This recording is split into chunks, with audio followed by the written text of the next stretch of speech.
The Workplace Act does exist, however, the inability of many companies to actually follow it leaves a gap. The Workplace Act does exist, however, the inability of many companies to actually follow it leaves a gap. Photo file. It seems when women are bold enough to speak out against any kind of gender-based discrimination or harassment, the world at large feels uncomfortable. Recently, I had the opportunity of meeting with Captain Rifat Haye, a Pakistan International Airlines pilot who had faced sexual harassment from her superiors, and had actually taken this issue to the courts, and ultimately to the National Assembly's Standing Committee on Women's Development in 2010.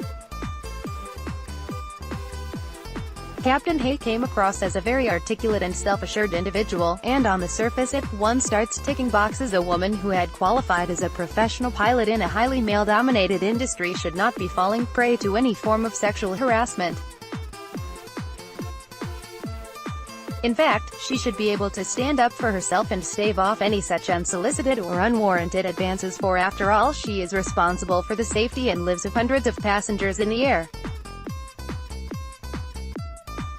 As a society, we can't seem to get our head around such contradictions, and every time a woman speaks out, we start looking for loopholes to undermine her claim. Pakistani jobless man jailed for molesting sleeping woman in Dubai. Even though Captain Haye was courageous enough to engage the legal system and stand up for herself and for other women who had been harassed as well while working for PIA, she shared with me that the case did not lead to a positive result. She ultimately left her job, as the higher management at the national airline did not follow through with either the recommendations of the Standing Committee or the requirements of the Protection Against Harassment of Women at the Workplace Act to investigate the complaint by establishing an inquiry committee comprising of at least one woman within 30 days of receiving a grievance. Egregious non-compliance along with a strategy to isolate and shame the victim appears to be the approach followed by many institutions to address sexual harassment claims. The positive in all of this is that the Workplace Act does exist, however, the inability of many companies to actually follow it in letter and in spirit leaves a huge gap in terms of addressing women's workplace concerns. This is further compounded by the fact that the actual decision-makers in such cases are mostly male, many of whom carry with them preconceived ideas of gender relations and of how a woman should behave, thus at times giving a huge benefit of doubt to the actions of the male perpetrator. Many of us must have watched the period drama series Mad Men, which depicted workplace relations in America in the 1950s. Most women shown in the series are either secretaries or office juniors, and are treated with extreme disparagement and condescension by their male colleagues. Well, it seems in Pakistan, we are also struggling with the Mad Men syndrome, as recently I also came across the notion that many working women believe that workplace harassment is part and parcel of the work environment. In order to continue working, the understanding is that all women will be exposed to some form of gender-based discrimination or harassment, and the truth is that not much can be done about it. The outcomes of Captain Haye's high-profile case seem to reflect this overall expectation that despite speaking out against harassment, there will be very little change. This would imply that a majority of workplace harassment cases never get reported, as reporting them is considered to be futile. In other words, across the board we have created a culture that tolerates any kind of gender-based discrimination or sexual harassment, and victims are encouraged to remain silent.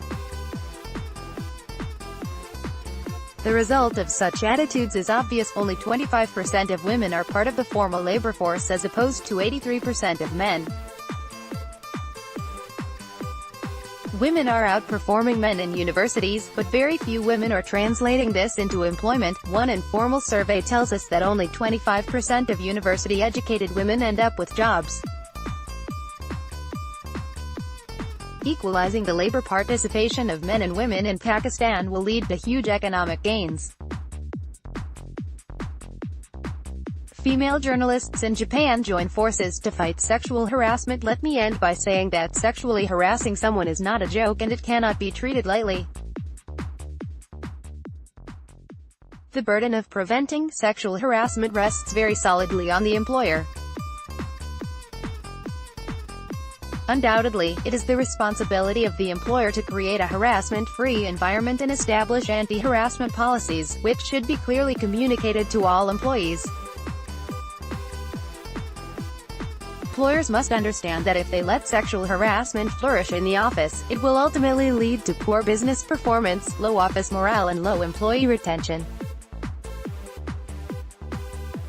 There can be no doubt if companies fail to provide an inclusive environment that promotes gender diversity, they will be missing out on a huge talent pool of qualified women.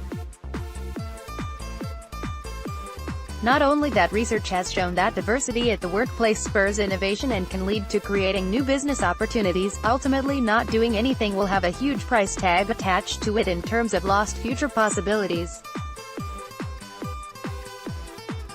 Published in the Express Tribune, May 18, 2018. Like opinion.